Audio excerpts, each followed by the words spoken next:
Let's do the FourThought thing. This is a show where we explore new systems through the FourThought dialectic.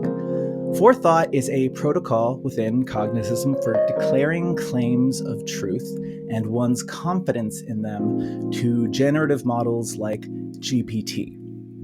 But it also serves as a refined means to exchange perceptions of truth between people. FourThought is a means to increase the signal-to-noise ratio in natural conversation in a way that is inspired by information theory. And so the way it works is there is a continuous range. It's from 0 to 100. 50% means you just don't know in this moment. And 100% is you're 100% it's true. And 0% is you're like completely certain it is false, you know? So it's like if you were at 25%, you're like half certain it's false. If you're at 75, you're like half certain it's true, but 100% is like, oh, I know this. That 100 is like a square is a square, right? And 0 is like a square is a triangle. And I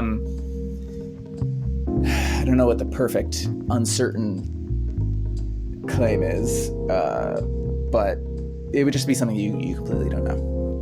So we're going to go from reflections, which is thoughts about the past, to thoughts about or claims about the present to the future.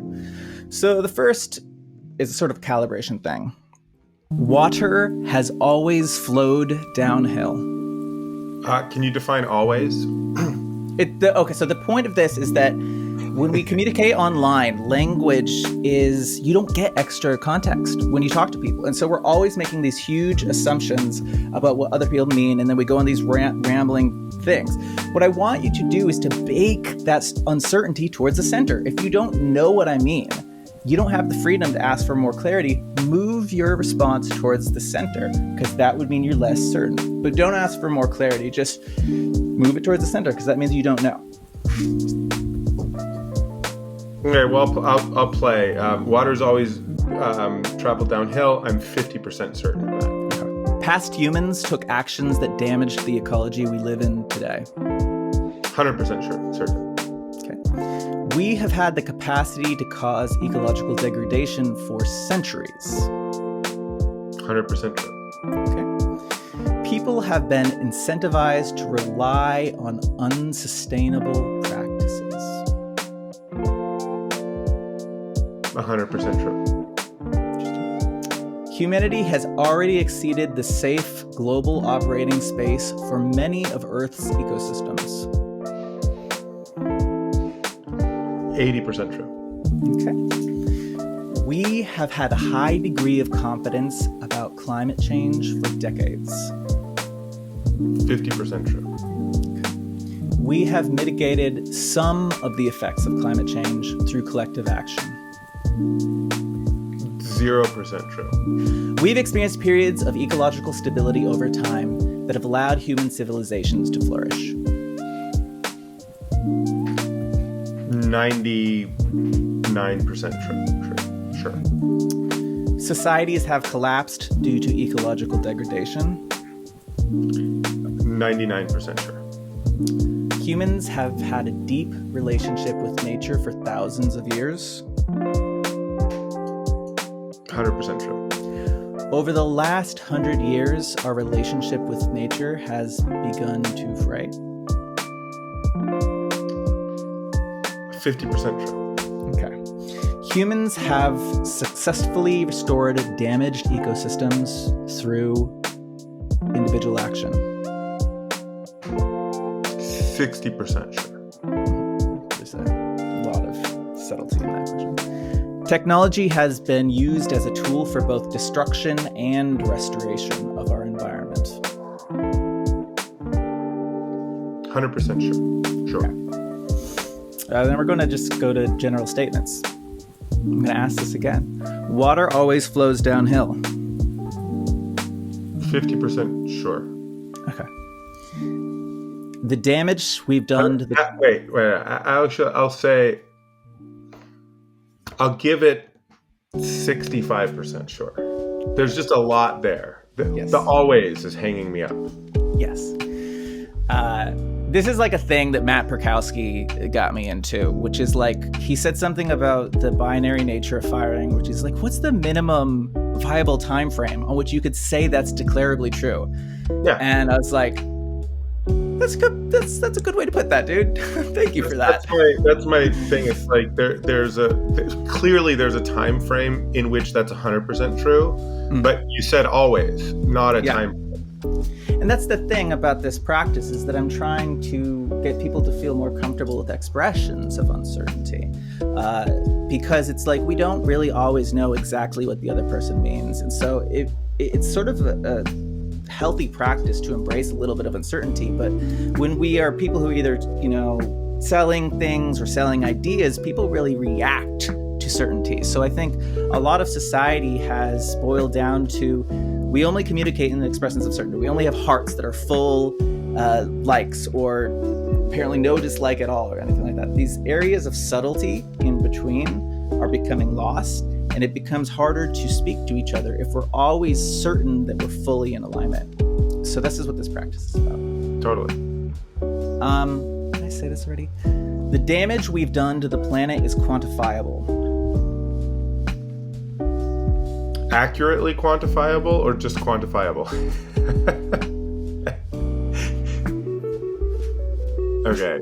I'm 100% certain that we can quantify the damage to the planet. Mm-hmm. And accurate. The whole thing of precision is something we're going to get through. I'm not making any big conversation accuracy or precision around what the quantification is. Yeah. We have the capacity to heal the planet through collaboration. I'm 90% certain of that. Carbon sequestration has value. There's a lot of subtlety in this, so I'm ratcheting it down to something like 60% certain.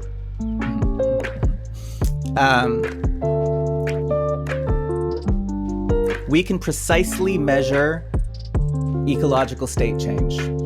There's a lot of complexity and uncertainty there, so I'm going to go with 60% on that one too. Isn't it funny how much uncertainty there is, but it's just how most of the way we communicate online is like single sentences.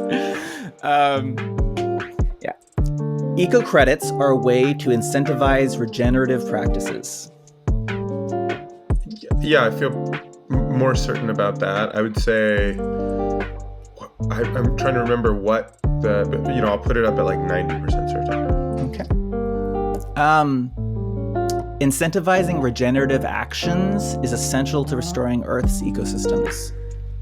I'll put, 90% certain. Mm-hmm. Discrete actions can be known to be regenerative versus degenerative with some degree of confidence over time.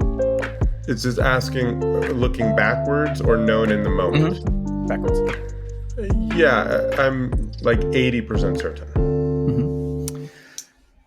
Incentives and basic economic principles drive individuals' decisions about how they interact with nature. 50% certain. We can identify ecological damage caused by humans through scientific data. The question, I think, was we can identify ecological damage caused by humans through scientific data. Yeah, like looking at scientific data. Yeah, I think that's up there, like 80% certain. Mm-hmm. Incentives within traditional markets do not properly reflect the true value of regenerative practices and actions. That one I'm fairly certain of. I'd say I'm like 90+% certain. Yeah. Traditional economic models are insufficient to drive human behavior in ways that align with our values around ecology and sustainability. I'm 100% certain about that. Technology can be used to measure, monitor, and quantify our impact on the environment. I am 100% certain about that. Yeah. You see how we're kind of narrowing in? No, but I'm not making any I know. We're going to accuracy or precision claims. Yeah. That's the fun thing that, me and Kowski and you are so fascinated by. Yeah. It is a very complex question, and it takes a lot of work and a lot of focus, but it's calibration. Fun to me. Yeah, it's fun. Okay, so we're going to go with some predictions. We as a species will not experience the worst effects of climate change. I actually think that is nearly 95% true. Okay. I've read other species who will experience worse effects of climate change than we will. If I recall, I think I read something recently that we're just below the worst initial predictions from way back when. We're slightly below the very worst possible outcome. So technically, we definitely have avoided the worst possible outcome. But I'm interpreting maybe your question in a way that's different from how you asked. So okay. I was interpreting it as we as a species, relative to other species, will experience the worst. And I actually think other species are going to have worse impacts and experience. If what you're asking is we're on track for the worst possible climate scenario, actually, I would also say I think I would rate that, if that's the question, we're on track for the worst possible climate scenario, I would say 20% certain. Yeah. I mean, this comes down to why I'm so focused on language, and I'm so focused on it as an intersubjective medium of communication about truth, about the state of the reality, because while we can collect scientific data and we can look at it, what really matters is the felt sense of being in place. And if the felt sense of being in place does not feel healthy, but technically speaking, some ledger or some scientist out there says, no, you're regenerated, you're healthy, and they're like, but we're miserable. What are you talking about? Then there's sort of a misalignment. And I think that we're going to see more and more of these models. Like Kowski said, it's like language models allow us to evaluate semantics like dynamics. Like we can evaluate the semantics in a mathematical way. And so I think we're going to see more and more of that integrated into these more precise representations of truth that are based off of discrete data, and trying to form a synthesis from both language data, perception data, as well as discrete measures of environmental health. We will see quantifiable and verifiable improvements in the health of local ecosystems. 100% true. Okay. Water will always flow downhill.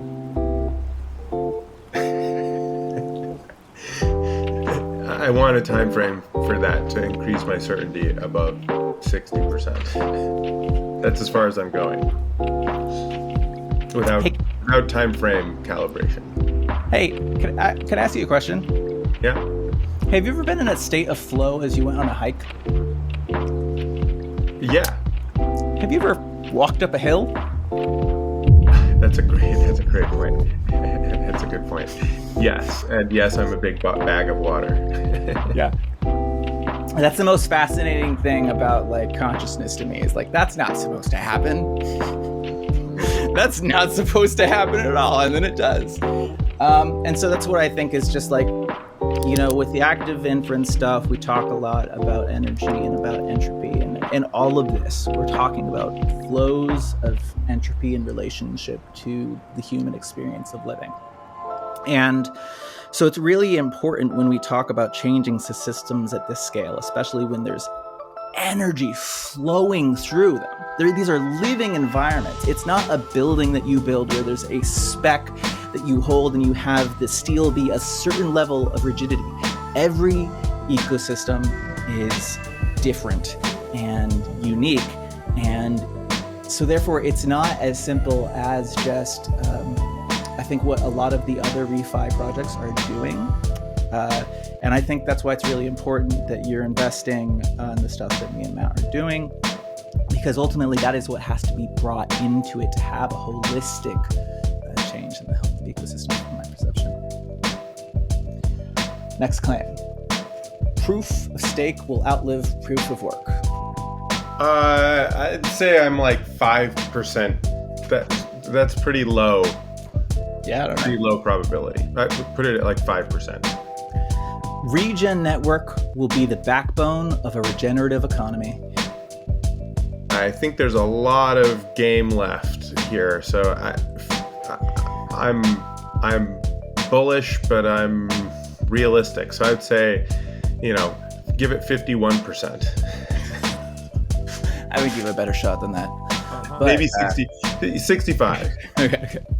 You already have this mentality with Cosmos as like interchain. Like, I think that gives you the foundation because you're already setting in this foundation of literally not like run. Do you know what I mean? Like, there is an inherent design focus within it that I think makes a lot of sense. Okay. Regen network will use tools like series and active inference in relationship to intersubjective verification to add confidence to claims about ecological state change. Yeah, I place it as 100% because it's already happening. Yeah. We will continue to damage the ecology over the next 20 years. I'm 80% sure that's true. Can you make a prediction about what year is probably the most likely tipping point where there's more regenerative action than degenerative action? Great question. 2042. That sounds about right. Humanity will begin to value ecological assets more and recognize their importance as an asset class. 90% certain. Eco-credits will be a major industry in the future. 95% certain. Human ingenuity and technology will be used to undo much of the damage we've caused. I'm 100% sure it will be attempted, and I'm 85% sure it will succeed. Human ingenuity and technology will cause future damage that we don't currently predict. 95% certain. It's the nature of our being. New solutions cause new problems.